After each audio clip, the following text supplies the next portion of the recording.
The federal government is congratulating itself on delivering its biggest election promise, despite signs from Labor that the debate is not over yet.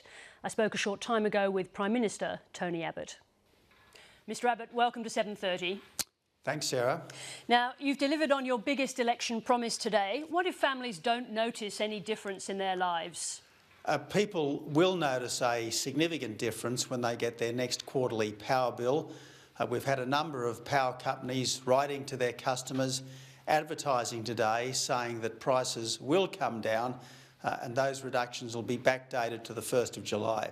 If we look at the figure that you've been using frequently, which is the $550 figure this year from Treasury, and that's a $280 figure next year, you did make this all about the cost of household goods. Apart from electricity, what's actually going to be cheaper?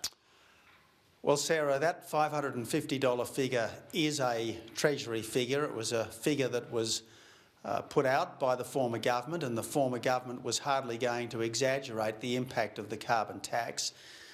Because the price of power is a component of just about every price in the economy, when the price of power falls, other prices should go down as well. And we'll have the ACCC there as a policeman. The ACCC is currently monitoring some 570 businesses to ensure that their prices go down commensurately with the reduction, the abolition of the carbon tax. But do you expect people to notice anything beyond their electricity bill? Well, I'm going to let people come to their own conclusions, Sarah.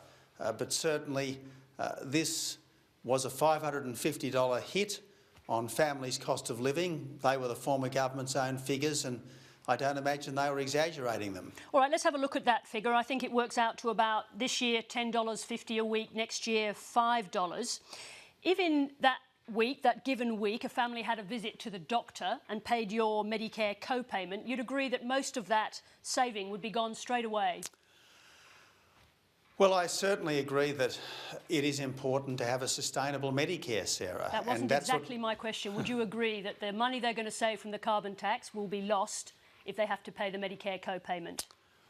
Well, there are swings and roundabouts, and the important thing is to have a strong economy with taxes reduced, with regulation reduced, with productivity and participation increased, and this is all part of a fairly comprehensive economic plan, and all the bits go together. That's what I'd say to you, Sarah. Well, let's look at some of those other bits, because if that same family in that week with their $10 extra, if they needed radiology or, let's say, pathology, they'd be even further in the red. This is my question. Isn't that $500 saving illusory if you give with one hand and take away with the other? It's still significant. Now, I certainly accept that there were a range of changes in the budget, changes that we are pursuing in the Parliament, and changes which I believe make sense. We've long been paying a modest co-payment when we get PBS drugs from the pharmacist, and if it's fair and reasonable to have a modest co-payment there, why isn't it also fair and reasonable to have a modest co-payment with Medicare? Let's just look at some of the other things you said about this tax. You claimed that, as everyone will remember, you claimed it was going to be a wrecking ball. You said that Whyalla, Port Pirie, Gladstone, Portland, Quiana would be wiped off the face of the map. How did you get that so wrong? Because that didn't happen, did it? Well, Sarah, under the former government's own figures, and let's not forget that the former government's carbon tax, come ETS, fixed price tax, come floating price tax, was going to go up to $38 in 2020, and would you believe it, $350 in 2050. And under the former government's figures, steel and iron production was going to reduce by 20%, aluminium production was going to reduce by 60%, and I think, if I may say so, these were pretty optimistic figures.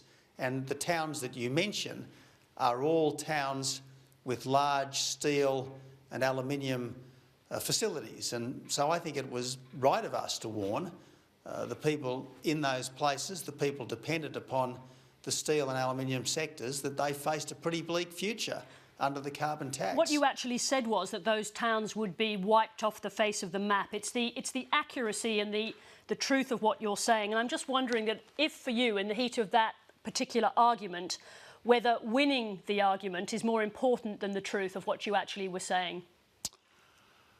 Well, if you go back to Whyalla, what I was doing, Sarah, was quoting the South Australian State Secretary of the Australian Workers' Union. I think his name was Wayne Hanson.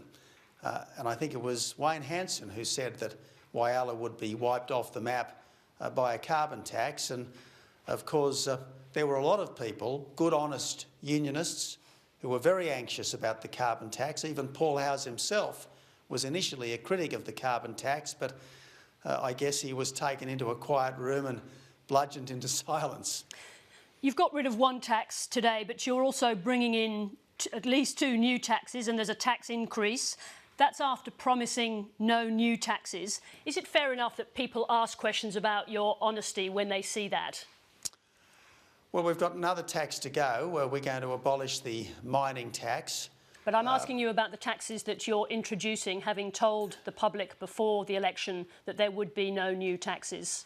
Well, I actually said, Sarah, before the election that there would be a paid parental leave scheme levy. Maybe you don't think that's a tax, but certainly I did promise a paid parental leave levy but beyond before the election. Beyond that, Mr Abbott, you said there would be tax cuts without new taxes. What happened to that promise? Well, exactly. I did say, in respect of the carbon tax repeal, that you would have tax cuts without a carbon tax, that you would keep the tax cuts without the tax. I said that, and that's exactly what's going to happen under this government. But on the whole series of occasions when you said things like the only party that's going to increase taxes after the election is the Labor Party, no one's personal taxes will go up, these were broken promises. Well, interestingly, what we have done as a result of all of the changes in the budget is reduce the overall tax burden by $5.7 billion. And I think that's a tax cut when you reduce the overall tax burden by $5.7 billion. The reason I ask these questions is you're the person that made the election about trust. You said famously that the worst deficit is not the budget deficit, it's in fact the trust deficit. The election is about trust. You're the one that set the standard. Do you accept now that you were not able to keep to your own standard? And plainly, Sarah, you obviously have a perspective which you are doing your best to prosecute. With respect, Mr Abbott, it's not a perspective, it's a simple matter of language. You said one thing, you've done another. I think people have been waiting to hear you come clean and admit that that's what happened. Well, I think people have been waiting for us to implement our policies. And today, a very important policy was implemented to scrap the carbon tax, and we are also stopping the boats. We're also getting the budget back under control. We're also building the roads of the 21st century. We are honouring our commitment, Sarah. It's certainly not just me, and it's not just the voters. It's also the Senate at the moment. Clive Palmer and the crossbench senators, they call them broken promises, and that's why they're trying to stop those measures in the Senate. They're our political opponents, Sarah, so naturally they make those sort of claims. But I believe that this is a government which is keeping faith with the Australian people, that is, carefully and methodically delivering on the commitments that we made to the Australian people at the election. Is that how you see Clive Palmer, just as an opponent now? Well, he's a crossbench member of Parliament, and he has crossbench senators, and I certainly want to work constructively with Mr Palmer and his senators, and I'm pleased that today we were able to do that. But yes, he's out there in competition with the coalition, and to that extent, that's what he is. Do you see him as the enemy? We're not in an election, and if we were in an election, obviously he would be out there competing with the coalition for votes. And if he was still a member of the LNP, by running against endorsed LNP candidates, he'd actually be expelled from the party. But until the next election, what I want to do, Sarah, is to deliver on my commitments to the people, and obviously that means getting legislation through the Parliament, and I'll work with the Labor Party, I'll work with the Greens, I'll work with the crossbenchers to get good policy through the Parliament. So given right now so much of your budget is locked up in the Senate, Joe Hockey has spoken yesterday about a fresh round of cuts that you could use that the Senate can't block. Are health and education quarantined from those potential cuts that Joe Hockey's talking about? Well, I just don't like this constant repetition of cuts, Sarah, because if you look at public hospitals, they're up 9% for the next 3 years. But what is it that Mr Hockey meant yesterday when he said there would be different measures that you could use that couldn't be blocked in the Senate? Well, he was obviously making the point that we need to make tough decisions, difficult decisions, tough changes now in order to avoid even tougher ones in the future. And this is the irresponsibility of the Labor Party. They said they were concerned about the massive deficits that they were running up before the election, and now they're in opposition.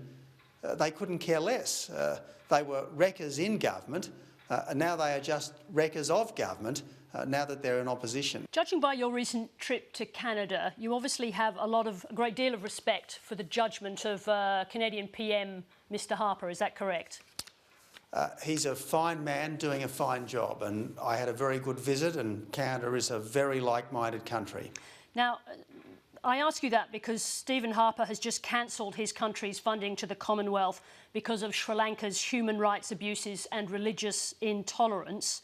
How is it possible that someone you have so much in common with could have such a different view to you on whether or not Sri Lanka is safe? Well, I don't agree with my best friends on everything. But that's life. I dare say you don't always agree with your best friends on everything, Sarah. Well, what does he know that you don't know, or is he getting better information than you? Let's never forget that Sri Lanka had one of the most vicious civil wars in human history. Let's never forget that the Tamil Tigers were the originators of the suicide bombing. And thank God that civil war is over.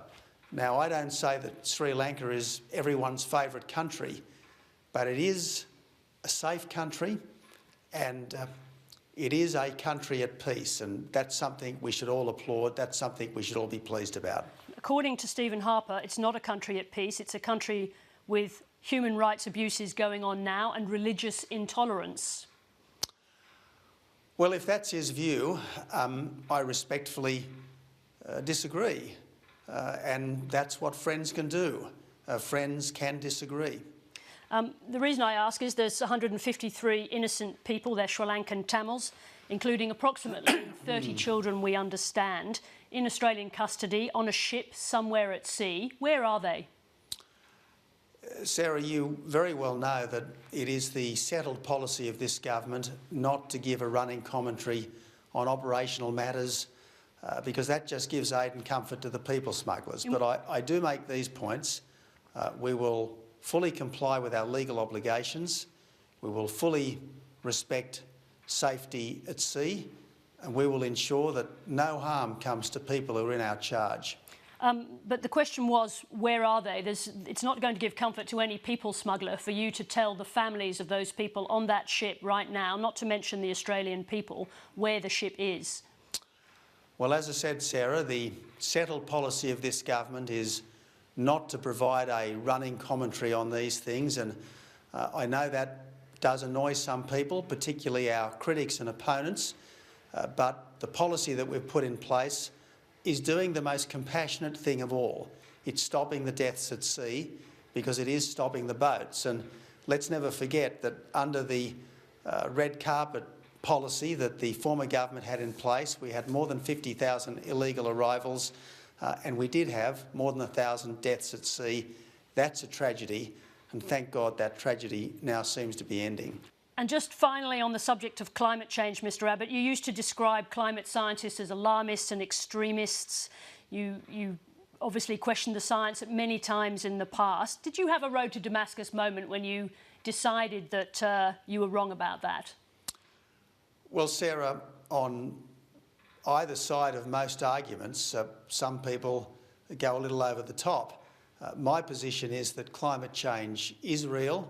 Humanity does make a contribution, and it's important to have strong and effective policies to deal with it, and that's exactly what the Coalition's direct action policy is. And was there a moment when you decided it was no longer a fad? Sarah, it's important to take reasonable steps to deal with significant problems, and that's what I've always thought on this issue. Thank you very much indeed for joining us, Mr Abbott. Thank you so much, Sarah.